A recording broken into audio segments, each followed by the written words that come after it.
perda de tempo, abra a tua Bíblia no livro do profeta Ezequiel, no capítulo 22, versículo 30. Livro do profeta Ezequiel, capítulo 22, versículo 30. Eu estava louvando a Deus pela geração Obed-Edom. Aí o nosso irmão aí, acho que você convidou o Lucas, Mateus, papai, que você não quis ir sozinho nessa missão. Lucas aí, o Mateus aí, pô. Eu quis ensaiando, Deus possa abençoar a geração em nome de Jesus. Deixa Deus usar vocês, porque eu, uma negação. Deus abençoe cada líder, cada discípulo, nosso pastor, líder maior, pastor Sandra, família. Deus abençoe sua vida. Você é um vitorioso por estar aqui, em nome de Jesus. Não viu impedimento, barreira para estar aqui na casa do Senhor. Certamente Deus vai te contemplar, Deus vai te abençoar pela essa decisão sua de estar aqui nessa noite, em nome de Jesus. Livro do profeta Ezequiel, capítulo 22, versículo 30. Quem achou, diga amém. Amém. 3 pessoas, diga misericórdia toda a igreja. Quem achou, diga amém. Amém. Eu busquei dentre eles um homem que levantasse o muro e se pusesse na brecha perante mim por esta terra, para que eu não a destruísse. Porém ninguém feche os olhos, em nome de Jesus. Pai querido, nós te louvamos nessa noite e te agradecemos. Muito obrigado por essa oportunidade concedida ao Senhor, por nós estarmos na tua casa nessa noite. Abençoe a vida de cada um poderosamente e seja conosco, Pai. É um privilégio estar ministrando um culto de jovem, é um privilégio estar ministrando para toda a igreja. Então, assim como o Senhor falou no meu coração, fale com a tua igreja, Pai. Eu tenho certeza que todos nós seremos abençoados poderosamente. Em nome do Senhor Jesus Cristo. Amém. Pode se assentar, querido, em nome de Jesus. Glórias a Deus. Muito obrigado, pastor Márcio, por essa oportunidade. Aleluia. Querido, profeta Ezequiel, grande livro do profeta Ezequiel, ali tem talvez um dos textos mais ministrados, que é o Vale dos Ossos Secos, né? Algo muito tremendo, onde que ele conduziu o homem, moveu a fé do homem. O homem achou que não tinha como, mas Deus assim profetiza a vida. E ele profetizou e viu que quando ele profetizou as coisas aconteceram. Isso se encontra dentro do livro do profeta Ezequiel. Mas no versículo 22, e necessariamente no capítulo 22, versículo 30, Deus diz que procurou um homem. Quando ele diz homem, ele não direciona para apenas um sexo, mas ele fala da humanidade. Procurou um homem, uma mulher, um jovem, procurou um adolescente, uma criança, procurou uma pessoa. Procurou uma pessoa para que pudesse levantar o muro e se pusesse a mão na brecha perante Deus, por esta terra, destruída, pecaminosa e iníqua. Porém, ele não achou. Diga misericórdia, Deus. Não achou. Se você for atentar no capítulo 22 de Ezequiel, a situação do povo estava lastimada, estava triste. O tema, praticamente, de Ezequiel, desse versículo 22, diz: Jerusalém, as abominações de Jerusalém. E se você atentar, depois ler na sua casa, cada um dos versículos, como estava a situação daquele povo. Um se deitando com o outro, se deitando com a nora, se deitando com a sogra, estava uma bagunça só.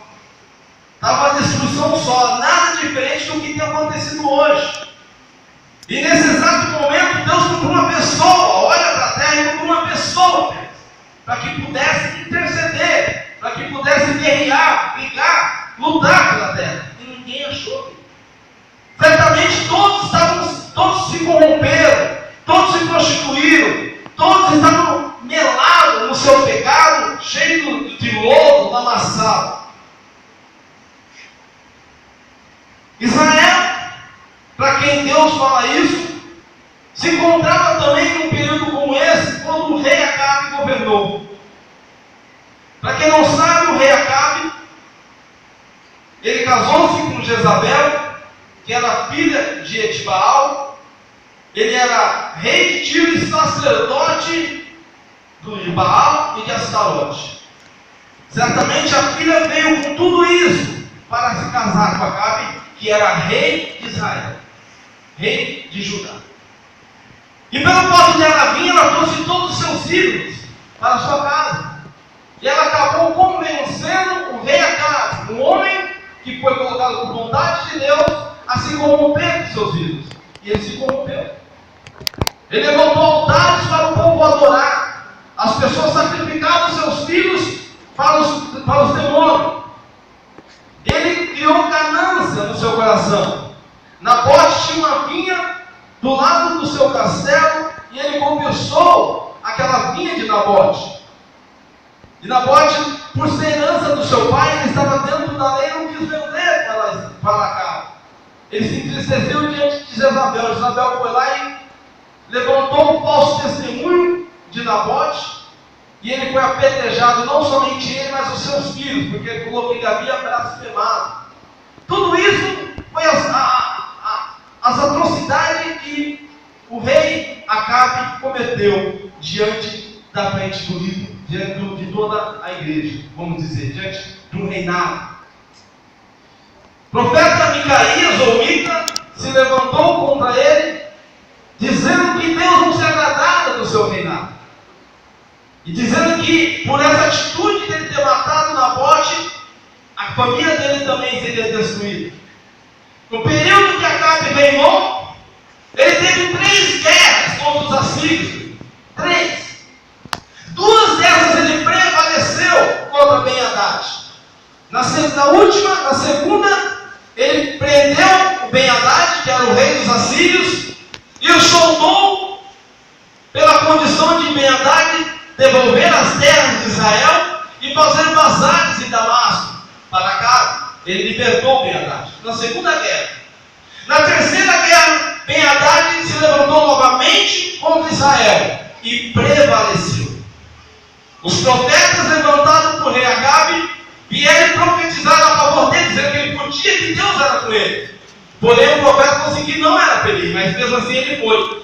Ele se vestiu de outras roupas, não com as suas roupas reais, para se esconder no meio do povo.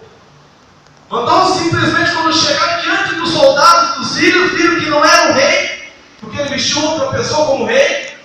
Eles voltando, retrocedendo, um soldado pegou um arco e flecha e jogou uma flecha ao êxodo. E aquela flecha, direcionada pelo próprio Deus, entrou entre a proteção de Acabe. Ele foi ferido, voltou e morreu. Foi colocado no seu carro, o carro foi levado para o rio, em Damasco, para lavar. E ali corriam o sangue, e os cachorros os lamberam, como foi predito para o rei Acabe. Mas todos os sírios que ele se levantou pela terceira vez, eles sitiaram Israel. E quando eles sitiaram Israel, eles levaram pessoas cativas, pessoas presas. Muitas pessoas, porque ele prevaleceu contra Israel. Matou o rei, o povo ficou disperso. Levou ouro, prata, levou o que podia e levou escravos também. Levou homens fortes para trabalhar como escravos e levou mulheres também. Dentro desses escravos ele levou uma moça, diga comigo, uma moça, uma menina, uma jovem. Levou uma jovem também cativa. E essa jovem foi colocada dentro da casa de Naamã. Aquela jovem ficou ali trabalhando para a senhora, para a esposa de Naamã, durante muito tempo. Naamã, ele era chefe do exército dos assírios, dos sírios. Só que este homem era uma pessoa bem sucedida, uma pessoa renomada, porém a Bíblia descreve que ele era o quê? Leproso.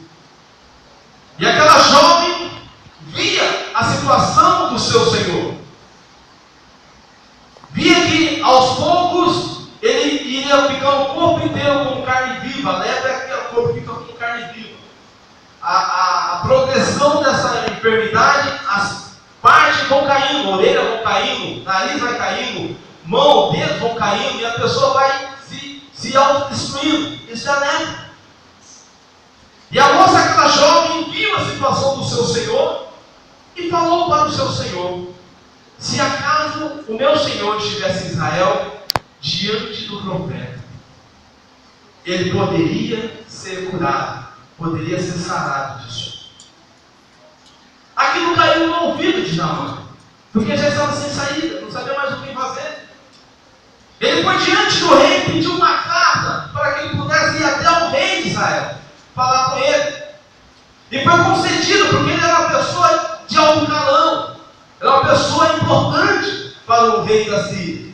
Então, se for para você ser sarado, curado, vai logo, dou aqui a carta. Assinou a carta para ele e ele foi para Israel. Chegou diante de Israel, ele chegou diante do profeta Eliseu. Uma história que talvez muitos já sabem, que pode saltear. Chegou diante do profeta Eliseu.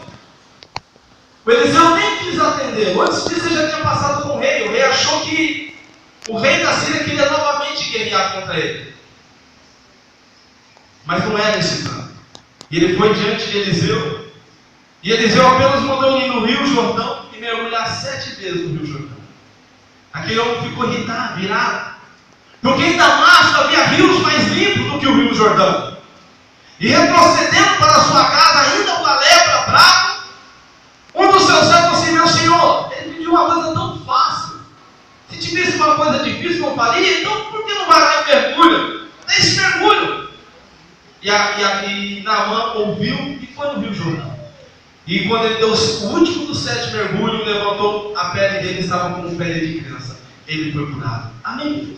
Aleluia. Ele voltou correndo para Eliseu, querendo dar ouro, prata para ele. Muita. Depois ele recebe uma bênção do seu servo. Olha como mudou a conduta daquele homem.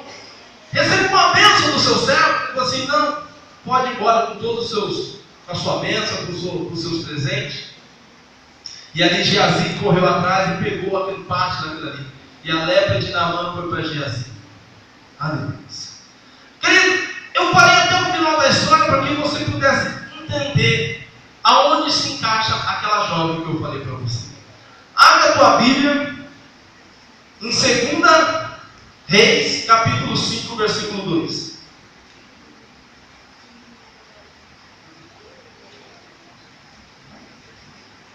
Segunda Reis, capítulo 5, versículo 2.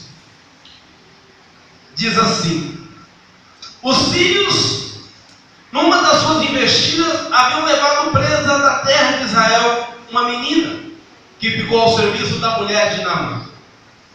Disse ela à sua senhora: oxalá que o meu senhor estivesse diante do profeta que está em Samaria, pois esse curaria da sua vida. E é sobre essa jovem, essa menina que eu quero falar nessa noite, querido. A respeito dela, que eu dou nome à minha mensagem. Diga comigo: remanescente, exemplo de fidelidade. Talvez você esteja se perguntando: o que é remanescente? Remanescente é aquilo que sobra, que resta ou que renasce. Na língua portuguesa, o termo remanescente pode ser classificado como um adjetivo relativo à qualidade daquele que sobra, ou um substantivo masculino, referente ao que está sobrando ou que restou. Na Bíblia cristã, menciona diversos momentos a ideia de fiel remanescente. Neste caso, os remanescentes são as pessoas que resistiram às tentações do mundo pecaminoso, não se desvirtuaram ou se paralisaram. Os remanescentes da Bíblia são as pessoas que permaneceram na fé em Deus. Amém, querido? Isso é o remanescente cristão. É aquele que não se desvirtuaram ou não se paralisaram, que permaneceram fiel a Deus. E quando eu olho para a vida dessa jovem, eu digo jovem porque a Bíblia chama ela de menina. Se fosse uma mulher formada, chamaria ela de mulher. Chama ela de jovem, chama ela de menina. Dá-se a entender que ela era uma jovem. Ela foi levada presa para uma terra estranha. Ela foi colocada como escrava. Ela foi colocada a serviço dos assírios. A Bíblia não menciona o seu nome. A Bíblia não menciona a sua genealogia. A Bíblia não menciona se os seus pais foram juntos ou não. A Bíblia não menciona nada dessa menina. Apenas diz que era uma menina, uma jovem. Só que mesmo ela saindo de Israel, levada cativa, naturalmente dentro de cadeias, presa com grilhões, não sabemos como foi conduzida, mas foi levada como escrava. Ela não foi levada numa carruagem com pena balançando para tirar o calor dela. Ela foi levada como escrava, como despojo de uma guerra.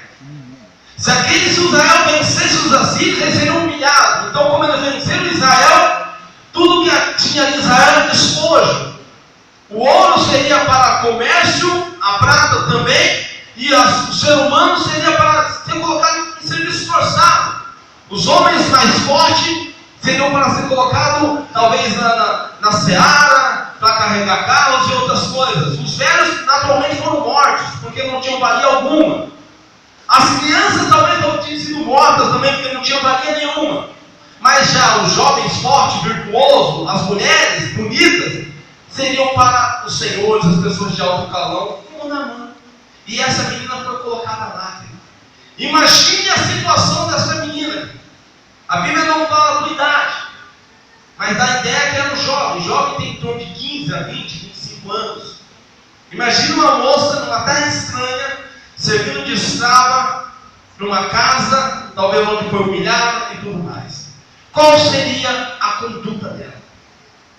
Mas independente de onde ela estava e como ela estava sendo tratada, ela foi uma remanescente. Ela andou, continuou na fé em Deus. Ela não se desvirtuou, ela não se paganizou, ela continuou firme, crendo no seu Deus. Amém, Deus? Aleluia, glórias a Deus. Por isso eu dou o nome da minha mensagem de remanescente, um exemplo de fidelidade. Porque uma pessoa, segundo o que diz no conceito bíblico, que não se paganiza, que não se desvirtua, que continua, que permanece crendo em Deus. Aleluia. Isso é uma atitude de fidelidade. Aleluia ao seu Deus. Aleluia. Nós vimos na leitura em Ezequiel que Deus procurou uma pessoa e não achou ninguém. Deixa bem claro isso. Se Deus procurasse um judeu na Síria, acharia essa menina, porque ela fez a diferença na Síria. Aleluia. Glórias a Deus. O que me chama a atenção nessa moça é a sua atenção, pastor Marcos. Era uma moça atenciosa. Olha para o seu irmão que está ao seu lado e fala assim: era uma moça atenciosa.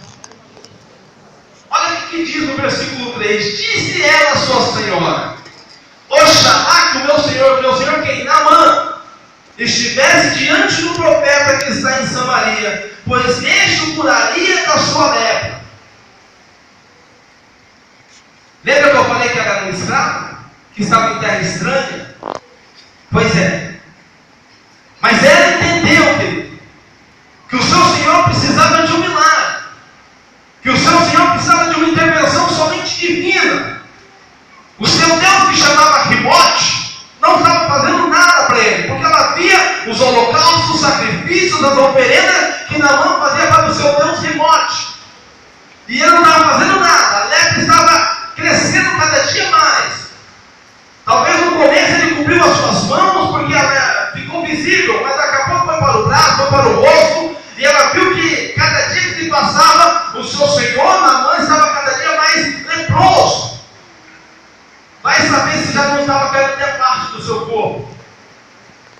E ela foi uma moça atenciosa. Eu te pergunto nessa noite, filho, olha a atenção dessa menina. E nós, na condição de homens e mulheres de Deus, também não devemos ter a mesma atenção.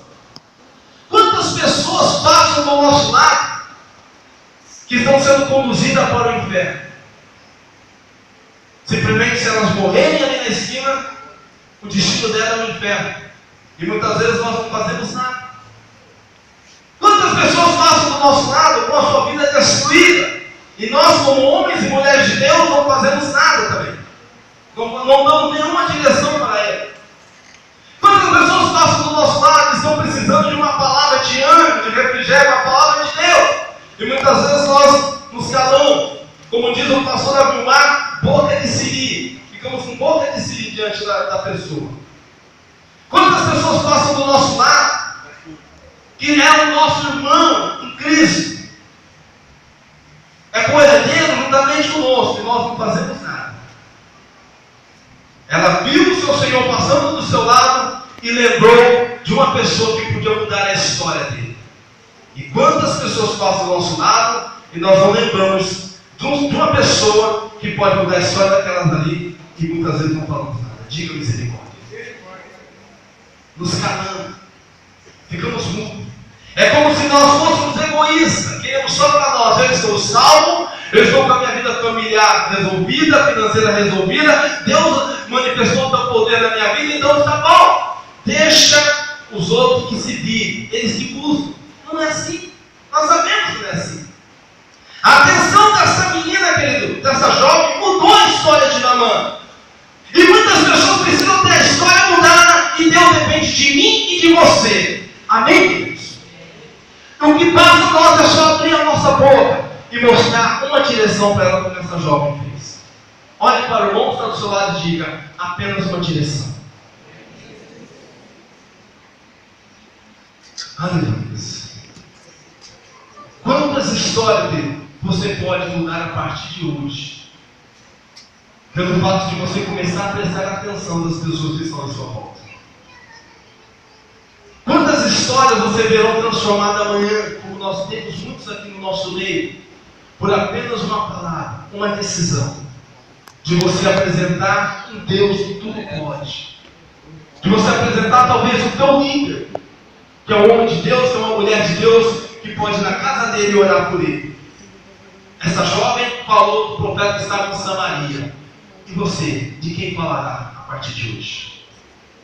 Outra coisa que me chama a atenção é que ela não olhou para a sua situação. No versículo 2 diz que os sírios, com uma das suas investidas, haviam levado presa da terra de Israel uma menina que ficou a serviço da mulher de Naamã. Por ser uma menina jovem, querido, ela podia simplesmente falar assim: que morra esse infeliz. Quem me mandou trazer presa para cá? Que morra esse infeliz e a família dele seja destruída. É jovem. Ou falaria: é Deus tratando essa pessoa, esse miserável. Quem mandou prejudicar o povo de Israel? Lembrando que foi Deus que conduziu Naamã até Israel. Por ser jovem, ela podia falar assim: eu sou apenas um empregado aqui nessa casa, que se vira ele sozinho. Eu conheço alguém que pode mudar a história dele, mas não falo. Ele vai se virar sozinho. Talvez ela podia dizer assim: não é problema meu, é problema deles. Talvez ela dizia: eu sou jovem ainda, não tenho idade para isso. Se o meu pai e minha mãe estivessem aqui, talvez falaria do profeta que está em Samaria para ele. E ele iria lá: mas como eu sou jovem ainda, eu não vou falar nada, eu vou ficar de boca fechada. Muito pelo contrário, filho, ela foi uma remanescente. Ela permaneceu na fé, ela continuou na fé, ela não se prostituiu com os deuses estranhos lá da Síria, mas ela permaneceu fiel a Deus. Aleluia. Ela creu na palavra que está em 1 João, capítulo 2, versículo 13, diz assim: jovens, eu vos escrevo porque venceste o maligno. E no versículo 14 diz assim: eu vos escrevi, jovens, pois sois forte, e a palavra de Deus permanece em vós, e já venceste o maligno. Amém, queridos? Aleluia, glórias a Deus. Ela manteve fiel, ela viu a situação do seu Senhor e sabia quem podia mudar a história dele, e por isso ela abriu a boca e você viu o resultado que aconteceu. Ele foi até o profeta e foi curado. Aleluia, glórias a Deus. E vamos um pouco mais além. Se você atentar no capítulo 2 Reis, capítulo 5, ele voltou para o profeta Eliseu e falou assim: Eliseu, a partir de agora eu sou o teu servo. A partir de agora eu não ofereço mais sacrifício nenhum a remotos. A partir de agora eu não oferecerei mais sacrifício nenhum para eles. Agora eu entendo que é Deus de Israel, e eu não farei sacrifício para Deus. Se acaso o meu Senhor, o meu chefe, o rei da Síria, me obrigar a entrar no templo de Rimote, e se apoiar no seu braço e fizer com que eu me dobre diante dele, entenda que o meu coração não está naquilo, porque o meu coração está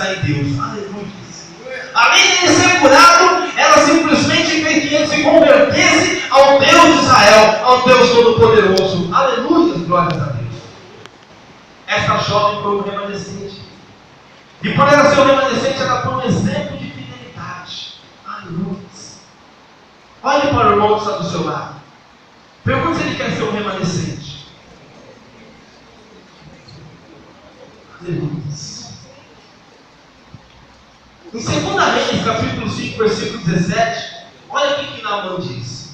Ao que diz Naamã: seja assim com tudo que se der a este teu servo, terra que baixe para carregar 2 mulas.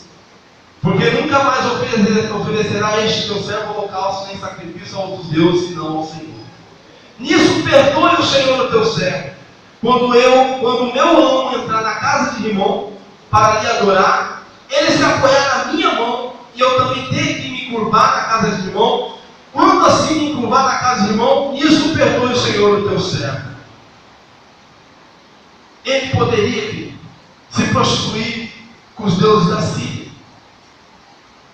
Poderia se esquecer do seu Deus. Poderia virar uma pessoa incrédula. Tudo isso aquela jovem poderia fazer. Mas muito pelo contrário, ela permaneceu fiel ao Deus de Israel. Ela poderia falar assim: não, se Deus permitiu que me trouxesse para cá, eu não creio mais neste Deus. Eu não confio mais neste Deus. Porque se ele fosse Deus verdadeiro, ele teria livrado eu e minha família dessa servidão, dessa escravidão. Não. Ela continuou crendo neste Deus de Israel. Continuou confiante. Ela não esmoreceu. Ela não escorregou os seus pés. Ela permaneceu firme, aleluias, crendo neste Deus. Entenda a situação dessa jovem, querida. Ela era escrava, humilhada, foi para uma terra estranha e permaneceu fiel a Deus. Com todas as adversidades, ela continuou confiando em Deus. Aleluia. Esta menina, esta jovem, apresentou uma saída para Naamã. Ela apresentou o Deus de Israel para ele. No versículo 15 de 2 Reis, diz assim: então voltou o homem de Deus, ele e toda a sua comitiva, chegando aos pés diante dele, e diz: eis que agora sei que toda a terra não há Deus, senão Israel. Agora peço que o teu servo receba um presente. Só no fato dela falar assim para ele, até em Samaria, que tinha um profeta, um homem de Deus lá, não somente ele foi curado, mas também foi transformado no seu coração. Aleluia. Só por apenas uma palavra da boca daquela mulher. Aleluia. Glórias a Deus. Jovens, Deus tem uma missão para todos nós nessa noite. Essa missão é de anunciar o Evangelho. Essa missão é de anunciar as boas novas. A Bíblia diz que quão bom e formosos são os pés de quem anuncia as boas novas. Aleluia. Isso fala em Isaías, no profeta Isaías, e depois se repete no livro de Salmos. Apenas isso. A missão do jovem é anunciar as coisas boas, as boas novas, o Evangelho. Aleluia. O jovem é muito mais fácil do que ganhar outro jovem. Imagine o Senhor entrando no meio da juventude. Certamente vão se calar, não vão dar espaço para eles falar. Mas quando o jovem entra no meio do jovem, vira uma festa só. Amém, queridos? Aleluia. Aí você vê a facilidade do jovem. Foi ao contrário dessa jovem. Ele estava no lugar com seus senhores, e mesmo assim ela anunciou Deus para ele. E você viu o que aconteceu. Agora cabe eu e você fazermos a partir de hoje como essa jovem. No trabalho que nós fomos em Mairique, fala de uma jovem de apenas 12 anos de idade. E o que aquela jovem de 12 anos de idade fez, muitos que têm 20, 30, 40 anos de cristão não fez até hoje. A menina juntou crianças, anunciava o Evangelho, foi juntando, chegou um tempo que tinha mais de 100 crianças na sala dela. E ela fala assim: eu sou uma pessoa comum também. Eu também brinco, eu também vou à escola, eu também tenho as minhas obrigações. Mas infelizmente, uma fatalidade, essa menina veio a falecer por um acidente. Mas o que ela fez ficou na memória de Deus. E certamente ia ter um lugar bem reservado no céu. E era uma jovem, de apenas 12 anos de idade.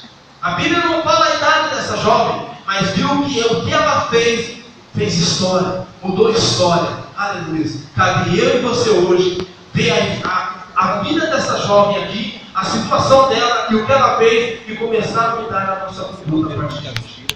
Amém? Quem é jovem aqui, diga amém. Amém. Aleluia. Glórias a Deus.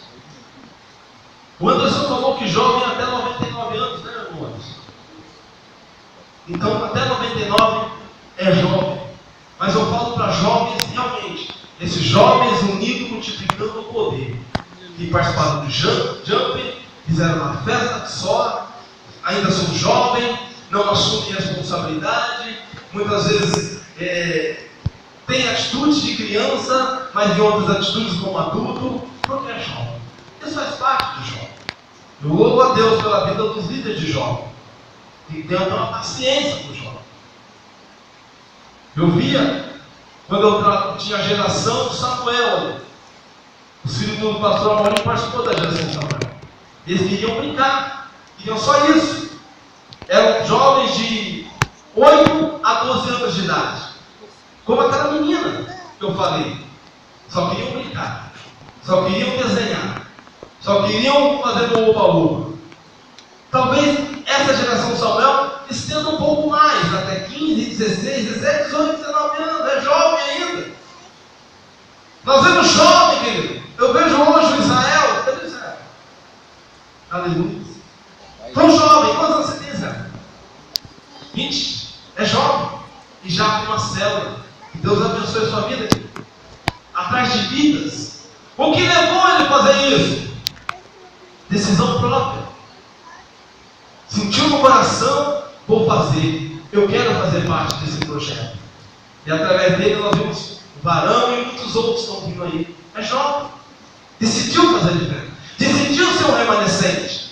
Mas nós não só temos Israel na igreja, temos outros jovens também aqui, que poderiam estar assumindo responsabilidade como essa de Israel. Como essa dessa menina de 12 anos. Como essa menina que estava na casa de Naamã. A decisão é sua, jovem. Olhe para o irmão que está do seu lado e de preferência seja jovem, fala, a decisão é sua. Jovens estão morrendo. Jovens estão indo para o inferno. Jovens simplesmente estão na fase da adolescência. Querem festa, querem shopping, querem as raves da vida e muitas outras festas mundanas. Isso eles querem, mas um compromisso com Deus muitas vezes não quer. Mas cabe você, como remanescente, mostrar o caminho para ele, mostrar o refrigério para ele, mostrar que há saída para a vida dele, mostrar que tudo pode ser diferente na vida dele, mostrar para ele que é bom servir a Deus também, aleluia, não é só não é tristeza. Nós temos um encontro com Deus e quem foi no encontro com Deus vem que o povo se alegra. Tivemos no Jump, sabemos que os jovens se alegram. O jovem pode se alegrar na presença de Deus e ter a sua salvação também. Ao contrário de pessoas que estão aí fora, se alegram, se divertem e não têm a sua salvação. Se acaso vier o espírito da morte e levar ele embora, só Deus sabe o destino dele. Há um tempo atrás, este ano, teve uma jovem que foi para uma dessas festas, né? Este ano. Foi para as festas. Famosas festinhas das bagunças. Foi estruvada, foi castigada e morreu. Para quem foi então, viu que era uma jovem, menina, rosto de criança, devido a uma decisão errada.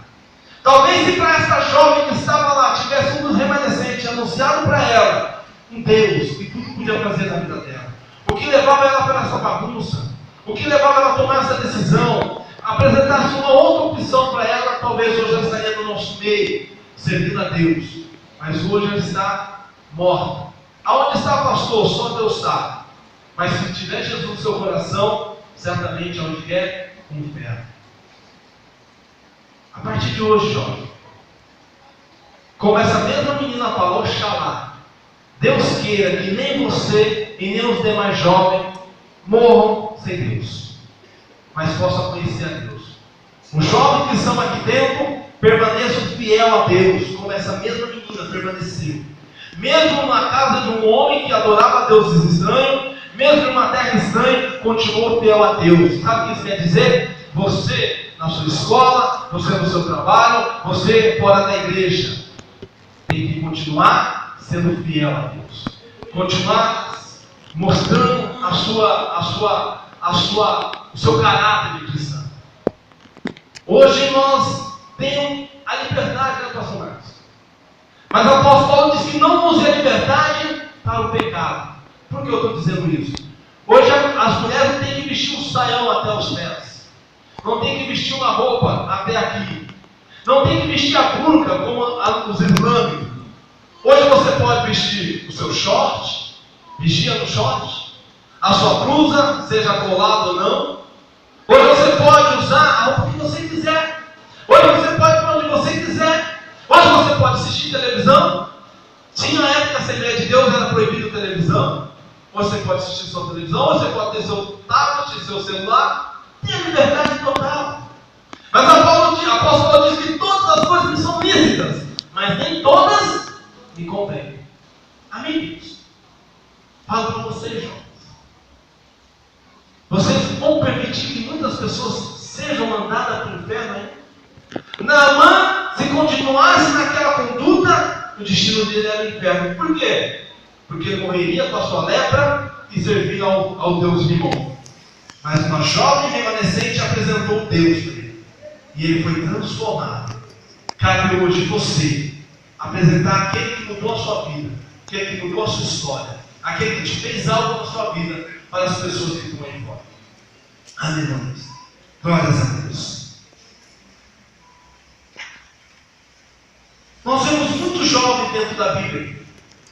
Davi, quando foi ungido rei, ele tinha em torno de 13 a 15 anos de idade. Era jovem ou não era? Sim ou não? 13 a 15 anos de idade. Foi ungido. Quem mandou ungir? O sacerdote, o rei? Não, o próprio Deus mandou ungir um mancebo. Era o menor da casa de Jessé. O menor. Estava no meio das ovelhas e foi ungido rei de Israel. Joás, quando reinou, começou a reinar, ele tinha 7 anos de idade. A idade do Miguel. 7 anos de idade. Só que ele tinha joelhada. Um líder que orientava ele para fazer as coisas corretas. 7 anos de idade. E você, quando atentar, quando falar de Joás, fala assim: e Joás fez tudo que agradara a Deus. Diferentemente do rei Acabe. Acas, quando reinou, tinha 20 anos de idade. Foi ungido rei de Israel. 20 anos de idade, a mesma idade de Israel. E quando você olha, a Bíblia diz assim: e fez tudo que era reto diante de Deus. São pessoas jovens que assumiram responsabilidade, aleluia, e fizeram história. Cabe hoje você, jovem, assumir a responsabilidade e começar a fazer história. Se você crê nisso, diga amém. Amém. Então aplaude de Deus para você. Aleluia. Jeremias talvez fez com muitos jovens nos dias de hoje. Quando foi para assumir responsabilidade, ainda sou uma criança, Deus. Deus, não diga que você é uma criança. Porque tudo que eu mandar falar, falarás. E aonde eu mandar você ir, você irás. Deus repreendeu. E foi um grande profeta. Apesar de ser chamado profeta chorão, mas foi um grande profeta. Pregou para reis. Ia no meio do povo dos grandes, pregava o evangelho. Aleluia. Está na hora de vocês, nós, todos nós, jovens, de ser alguém do reino de Deus. Amém, queridos? A Bíblia nos diz em Apocalipse será aberto 2 livros. Quais serão esses livros, pastor Marcos? O livro da vida e o livro das obras. Se fala livro das obras, certamente vão ver quantas casas ele fizeram. Quantas não, fala obras espirituais. Vamos ver quantas pessoas ele levou para Jesus. Vamos ver para quem ele anunciou o Evangelho. E por isso, pastor, será levado, mandado para o inferno? Claro que não. Se o seu nome estiver no livro da vida eterna, certamente você será salvo. Mas aí, se será aberto outro livro com as obras, certamente você terá um galardão. Talvez você seja até um pouco sarcástico e falar: para que servirá galardão se eu estou morto? Só Deus sabe. Só Deus sabe para que servirá o seu galardão. Uma coisa é certa, que nós vamos reinar juntamente com Cristo. Para que serve o galardão? Será? Hã? Se você não tiver galardão, certamente você fica lá na parte traseira. Ninguém quer ser desprezado. Ninguém quer ficar atrás. Sempre quer as melhores filas, as primeiras filas. Então tem as suas obras. Tiago diz que a fé sem obras é o quê? Morta. Por quê? Eu tenho fé em Deus, mas não mostra com obras. Certamente um dia essa fé esmorece. Porque você não trabalha, não faz nada, e vai diminuindo a sua fé, ao ponto de a sua fé se tornar inexistente. Por isso trabalhe. Mostra a sua fé através das suas obras. Começa a trabalhar, começa a anunciar o Evangelho, começa a ser um homem e uma mulher de Deus. Aleluia. Está na hora, jovem, de nós sairmos da barra da saia dos nossos pais, do nosso líder e do nosso pastor. Como assim? Vocês oram por mim? Ora por mim que eu estou enfermo. Ora pelo fulano que ele está doente. Não, ora, você tem que orar. Você tem que assumir a exposição. Você tem que ir lá e botar a mão na cabeça do enfermo. Você tem que ir lá e expulsar o demônio. Você tem que ir lá e fazer casa de paz. Você tem que ir lá e anunciar o Evangelho. Você tem que ir lá e abrir a Bíblia e falar texto da Bíblia para a pessoa. Não é mandar o líder, não é mandar o pastor, não é mandar o seu pai e sua mãe. Assuma essa posição, jovem. Aleluia. Quem é jovem aqui? Quem leu a Bíblia do jovem? Diga amém. Quem já leu a Bíblia do jovem? Diga amém. Poucos? Ninguém? Vou repetir. Quem é jovem aqui? Diga amém. Amém. E desse jovem, quem já leu a Bíblia? Diga amém. Amém. Diminuiu amém? Diga misericórdia, Deus. Aliás, o que é Bíblia, pastor? Talvez seja o pensamento de muitos que é Bíblia. Facilita tanto que coloca até no celular. É os famosos app, né? É os famosos que fica escondido lá. Talvez seja até senha para usar isso aí. Está na hora, jovem, de nós pararmos de ser crianças espirituais. Eu estou no leitinho ainda. É leitinho quente com Toddy. Não, está na hora de você comer uma feijoada. Está na hora de você querer uma coisa mais firme, mais, como posso dizer, mais com substância. Um mocotó espiritual, uma feijoada. Não, eu quero leitinho. Está na hora, jovem, de nós acordarmos e despertarmos. Está na hora, jovem, de nós arremessar as nossas mangas e ir atrás das almas, mesmo sozinho. Porque em coletivo todo mundo faz, né? Vamos fazer evangelismo? Quem vai? Fulano, Beltrano, Ciclano, vamos todo mundo. Vamos entregar folheto? Eu vou entregar folheto. Sozinho um pouco. Vamos anunciar a Deus. Um jogo como tal coletivo, é todo mundo crente, né? Será? E sozinho? Está na hora de você se humilhar diante de Deus e começar a mostrar o seu valor diante de Deus. Ficamos de pé nessa noite. Graças a Deus nós estamos no meio de jovens. Todos aqui jovens. Não tem exceção de ninguém. O alimento que foi para um foi para outro. A responsabilidade de um é de outro.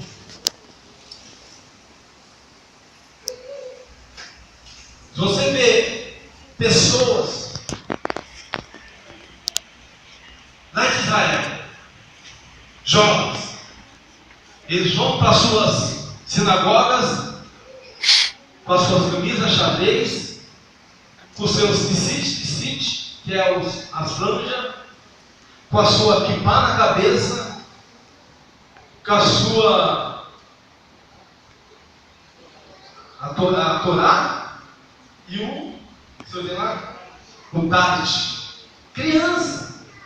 Aí você fala, está sendo obrigado. Não, ele tem prazer em fazer isso. Ele tem por prazer ir para a sinagoga adorar o seu Deus. Ele tem por prazer manter a sua conduta. Quantos jovens que vão para a escola de saia, porque a sua religião só permite que use saia. Ah, mas lá a língua é comprida, azar dela. Ah, mas lá é crente, virou quente, azar dela. Nessa noite, jovem, todos nós, uma comissão de jovens, precisamos ser um remanescente. Que não nos padronizamos, não se desvirtuamos, mantemos a nossa posição de pé, aonde nós estivermos. Ela é escrava e mantém isso. Nós não somos escravos, somos livres, libertos à glória de Deus. Devemos manter a nossa conduta e anunciar o Evangelho. Feche os olhos em nome de Jesus. Aleluia.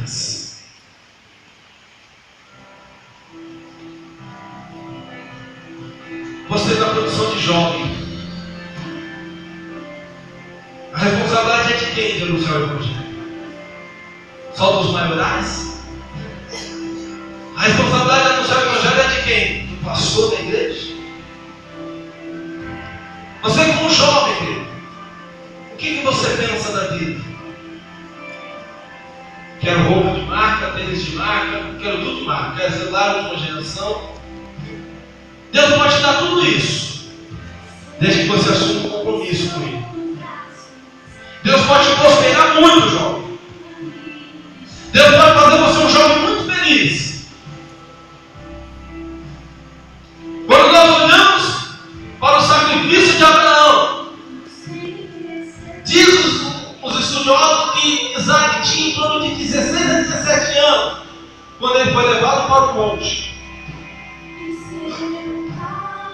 E quando ele subiu o monte, ele falou ao pai: estou vendo o poder, estou vendo o fogo, estou vendo a lenha, mas onde está o cordeiro? Mal ele sabia que o cordeiro era ele. E no período daquela conversa com o pai dele, com Abraão, até o lugar do sacrifício, Abraão foi ministrando a palavra para ele, a importância dele ser sacrificado para Deus, que era melhor para ele. Ao contrário de ser sacrificado pelo inimigo, ao contrário de ser escravo do inimigo, ao contrário de ser levado cativo para um povo estranho. Naquele caminho até o lugar do sacrifício, Abraão foi dizendo para ele: filho meu, pai te ama muito, você é meu filho amado. Só que Deus te pediu como holocausto. E eu, como homem de Deus obediente, vou oferecer, a não ser que você queira, mas da minha parte eu oferecerei você ao Senhor. Mas eu digo para você, meu filho Isaac, que é o melhor morrer por Deus, morrer em favor de Deus, morrer com Deus do que morrer sem Deus. Isaac entendeu isso, querido. Subiu até o lugar, preparou o altar, colocou-se as pedras, a lenha, amarrou o mancebo, amarrou Isaac. E quando ele iria sacrificar o seu filho com o modelo, Deus do céu falou assim: não toque no mancebo, porque vi a boa fé, a obediência. Olha para o lado, e do lado tinha um cordeiro já preparado para o sacrifício. Jovem, eu te pergunto nessa noite: você prefere morrer com Deus ou sem Deus? Nessa noite você prefere obedecer a Deus ou desobedecer a Deus? Nessa noite você prefere andar com Deus ou andar sem Deus? É uma opção sua, jovem. Mas eu te digo que a tua opção, a tua decisão marcará a tua história, marcará a tua história. Lá na frente, daqui 10, 20 anos, nós vamos nos encontrar de novo, seja aqui em outro lugar. Eu vou perguntar: e aí, jovem, continua firme na fé ou desviou na fé? Eu vou olhar para você e já vou entender, porque se você estivesse em Cristo, certamente a tua fisionomia não será a mesma. Você estará acabado e destruído, porque o inimigo fará isso com você. Mas se você decidir estar com Deus, aleluia, glórias a Deus, eu olharei para você e verei virtude, vigor, disposição. Eu olharei para você e verei um brilho diferente, o brilho do Senhor na sua face. Eu entenderei que você está com Deus. Aleluia, glórias a Deus. Tudo é decisão. Tudo é decisão. decisão. Nessa noite você tem decisão de quem será um jovem remanescente ou um jovem desvirtuado, um jovem paganizado. Hoje você tem a decisão de abrir a tua boca e anunciar quem que mudou a tua história, ou ficar com a tua boca fechada, ficar para você e amanhã depois você morre espiritualmente. Porque o diabo usará isso contra você. Ei, jovem. João disse: escrevo para vocês, jovem, porque vocês têm que ser maligno. Escrevo para vocês, jovem, porque sois forte, a palavra de Deus está em vós, e venceste o maligno. Aleluia.